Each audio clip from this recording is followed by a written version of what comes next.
columna científica, siempre nos trae temas interesantes. ¿Y de qué vamos a estar hablando? Nos va a comentar un poquito de qué vamos a estar hablando hoy. ¿Qué tal, Gaby? Buen día, ¿cómo estás?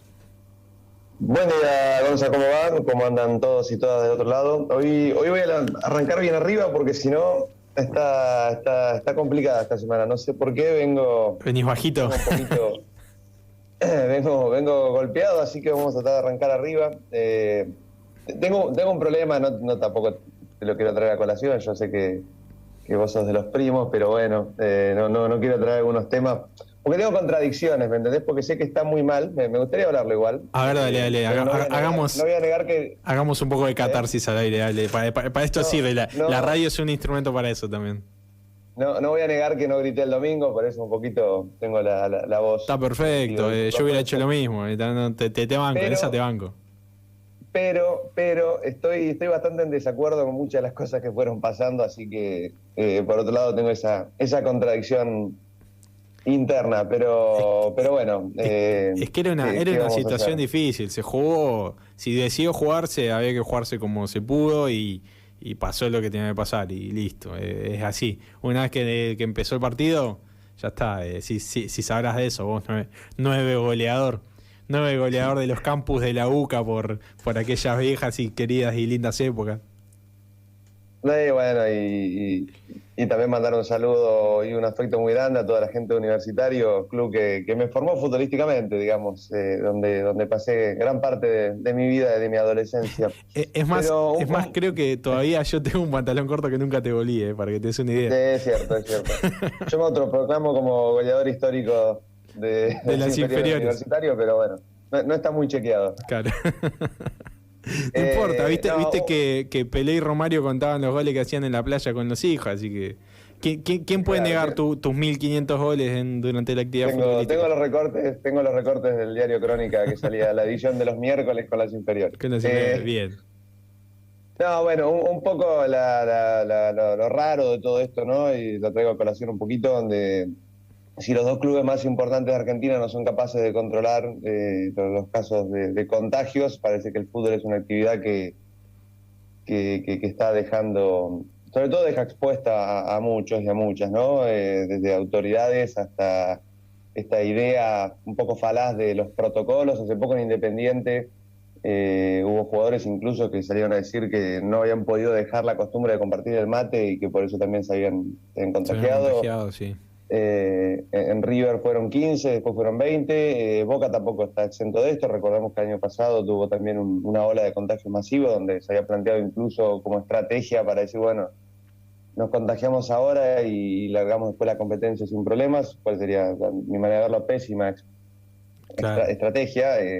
Un poco en manifiesto lo que pasó con Cardona, que estuvo unos días extra, digamos, de recuperación por esta posible secuela de COVID, secuela cardíaca. Carditis. Sí, que digamos, bueno, el otro día jugó unos minutos, imagino que estará completamente recuperado, pero para traer un poco y traer sobre la mesa la discusión sobre la pandemia y sobre estas ideas de los protocolos sí, los protocolos no es de lo que venía a hablar, pero bueno, me enganché un poquito y no lo quería dejar pasar. Ayer, creo que fue ayer o antes de ayer lunes, también arrancó uno de los programas televisivos más importantes de la Argentina, donde creo que fue una burla, directamente una burla, una puesta en escena de una burla, de una falta de empatía total de lo que está ocurriendo en el país y en el mundo. Y porque parece que hay 3 tipos con un barbijo al costado, hay protocolos, pero la verdad que estamos viendo situaciones que escapan de criterios mínimos y donde estamos discutiendo si las escuelas sí, las escuelas no, si el laburante puede continuar su actividad de manera normal. Estamos viendo estas situaciones que realmente terminan de indignar y dejan en un segundo plano las otras discusiones. Digo, ¿por qué vamos a cerrar las escuelas si sigue el fútbol? ¿Por qué un laburante no va a poder? Y así con todo. Sí, no, y también desarticula un poco un discurso que está muy presente en muchos sectores de la política, sobre todo crítica, que tiene que ver con la idea de que el testeo, aparte de la vacunación, solo el testeo de por sí implica una una solución. Si vos ves lo que sucedió en River, por ejemplo, a una escala muy mínima, ¿no? Los jugadores de River tuvieron 7 testeos en los últimos 10 días. Y mirá lo que sucedió, ¿no? Entonces Bueno, es muy difícil. Hay que saber aparte diferenciar lo que son testeos, lo que es un caso estrecho, lo que es un caso confirmado.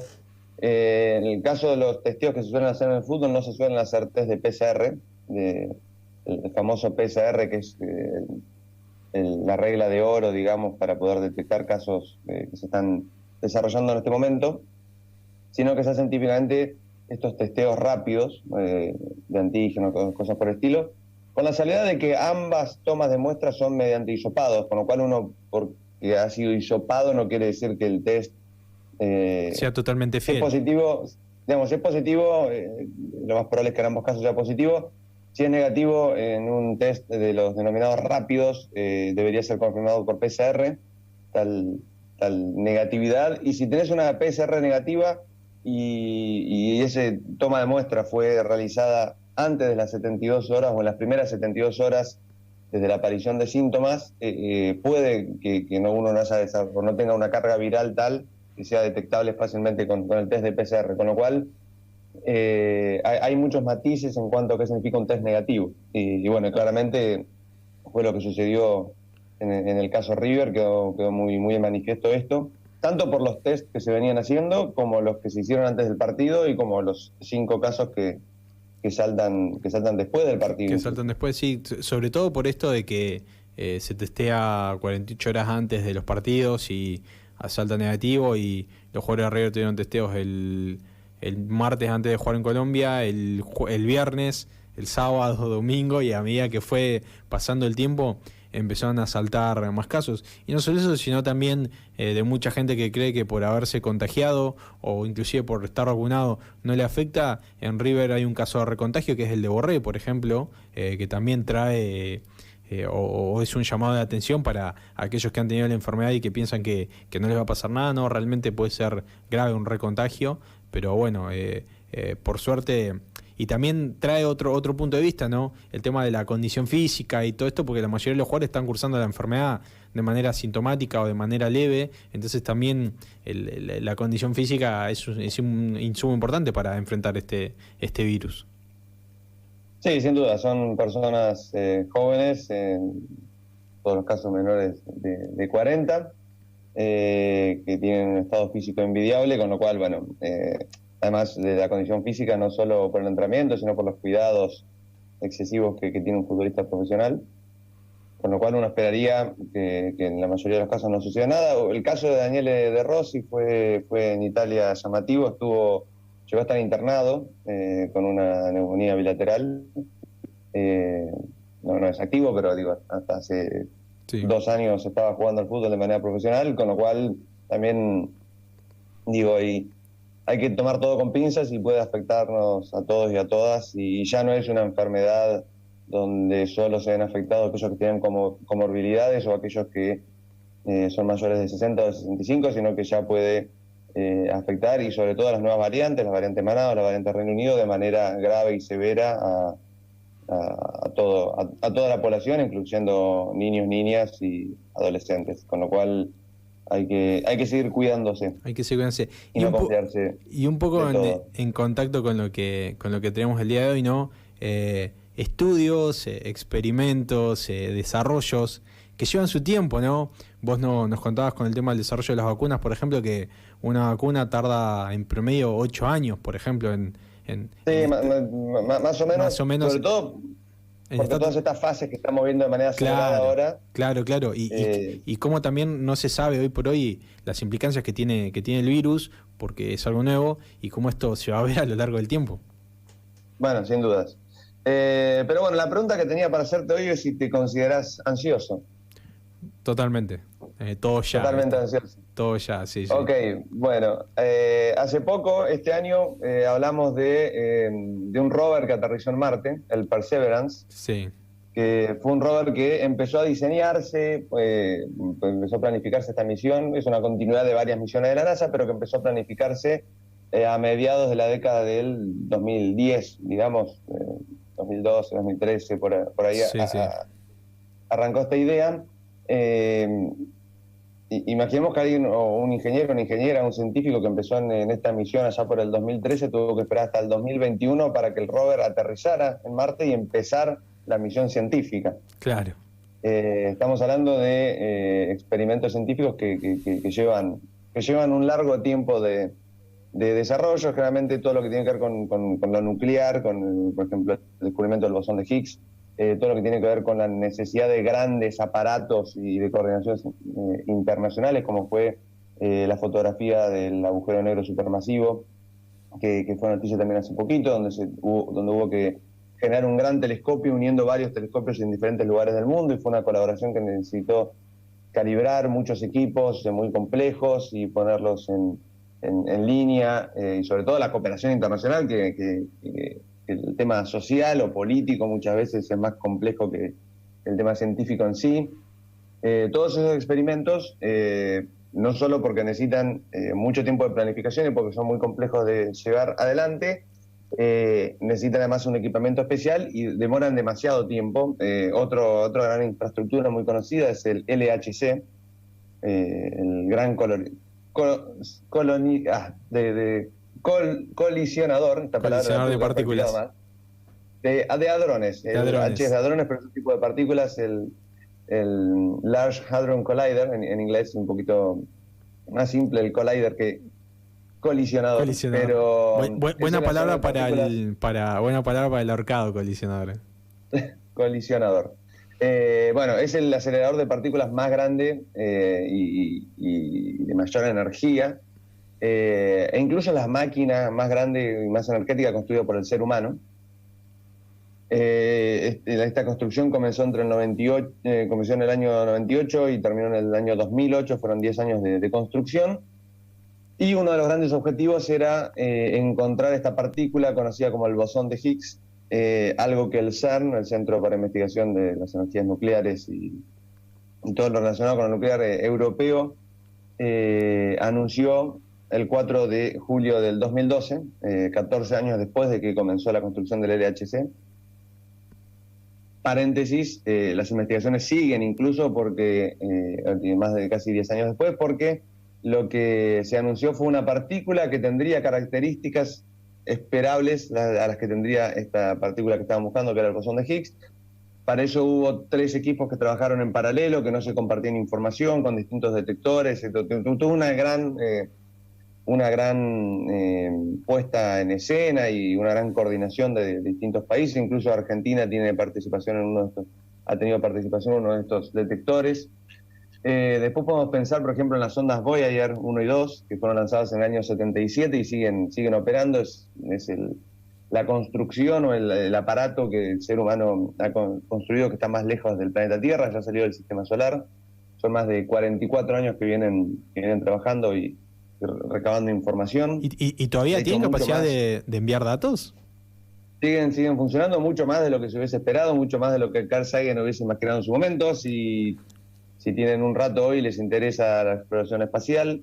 Y si no, también les recomiendo buscar aquel punto azul, aquella mota de polvo en un rayo de sol de Carl Sagan, que justamente, y hago un paréntesis pequeño, es una imagen que Carl Sagan pidió que se haga cuando el Voyager estaba pasando Plutón. Se pidió que gire las cámaras y apunte hacia la Tierra, y fue una imagen que él utilizó para su serie Cosmos, en donde hablaba justamente de esto, ¿no? De todo lo que conocemos, todas las guerras, todos los imperios, todo lo que pensamos, todo lo bueno y todo lo malo, todos los amores, todos los amigos, todas las personas que conocemos, todas las personas que alguna vez hemos sabido que existen o que se han escrito de ellas, están en una pequeña mota de polvo flotando por el universo, con lo cual me parece brillante. Pero bueno, volviendo a grandes experimentos y grandes equipos, las ondas gravitatorias también fue un descubrimiento que iba en línea con las predicciones teóricas de Albert Einstein. Hubo trabajos también diseminados por distintos lugares del mundo con diferentes detectores de ondas gravitacionales, que finalmente fueron medidas en el año 2016, pero los diferentes detectores fueron construidos uno hace 32 años antes del descubrimiento, es decir, en 1984 LIGO, que fue uno, Virgo, fue 22 años construido antes del 2016, que fue el momento del descubrimiento, y GEO unos 21 años antes. Es decir que 3 aparatos en 3 lugares del mundo, digamos, 3 grandes instalaciones para poder descubrir todas estas partículas, ondas gravitatorias en este caso, y estamos hablando de décadas de desarrollo en varios casos. Pero tenemos un récord Guinness de los experimentos. Ah, sí, los experimentos más largos. Sí, te imaginarás, estarás diciendo, bueno, una obra de ingeniería magnífica, estaremos pensando en algo... Sí, en algo grande, elocuente. Bueno, casi algo que podemos hacer todos en casa. El experimento que tiene el récord Guinness de ser el experimento de laboratorio más largo del mundo, que empezó en 1927 y continúa hasta el día de hoy, es el conocido como el experimento de la gota de brea. Experimento de la gota de brea. A ver, ¿de qué se trata? Bien, primero, vos me vas a decir, ¿la brea, gota, es un líquido la brea? Esa es la primera pregunta que puedo hacer. Claro, uno siempre se lo imagina más como un chicle, ¿viste? Que como algo líquido. Bueno, la brea es un líquido, en parte de este experimento vino a comprobar eso, pero es un líquido que es muy viscoso, varios órdenes de magnitud de viscosidad más allá que la del agua. Y este es un experimento que está desarrollándose, como dije, desde 1927, hace 94 años. Fue iniciado por el profesor Thomas Pardell en la Universidad de Queensland en Brisbane, Australia. Todas estas cosas que suenan atraído sí, viste, como portal rápido de noticias. La típica de un estudio de la Universidad de Massachusetts, viste, anda a comprobar claro. Pero esto es cierto. No solo es verdad, sino que además es cierto. Incluso esta gente dijo, bueno, esto rinde, dejémoslo, tenemos un museo, está en Australia, pero hay una webcam que está filmando las 24 horas, cual si fuese Gran Hermano, la caída de estas gotas que caen más o menos a razón de una gota por década, con lo cual nunca se había visto el momento en que caía una gota. Claro. Sí se veía que estaba formada, pero nunca nadie había presenciado el momento. En el 2008, cuando se estaba filmando, hubo un problema con la webcam y no se vio tampoco. Pero si entran hoy, ven que hay una gota de información que está muy lejos de caer. Y es básicamente una especie de manga de repostería, sí. Digamos, pensémoslo así, con brea en el interior, con una cuba debajo para ir recolectando la brea que cae, y es una gota que se va formando y finalmente decanta. Desde el 27 a esta parte no se han contado 10 gotas todavía, con lo cual venimos bien en el promedio. Sí, más o menos las primeras gotas cayeron a razón de una gota cada 100 meses. Claro. Y las últimas 2 se tomaron un poquito más, cada 150 meses. Entonces, bueno, hay ahí un tema con...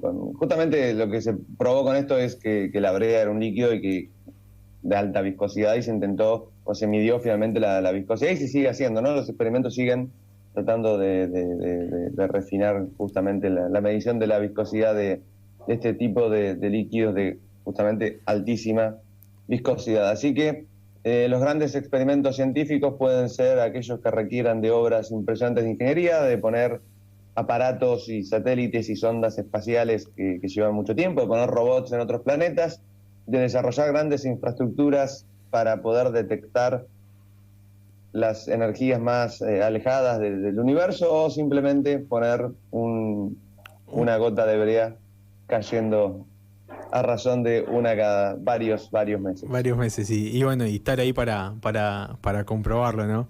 Así que está bueno esto, entonces...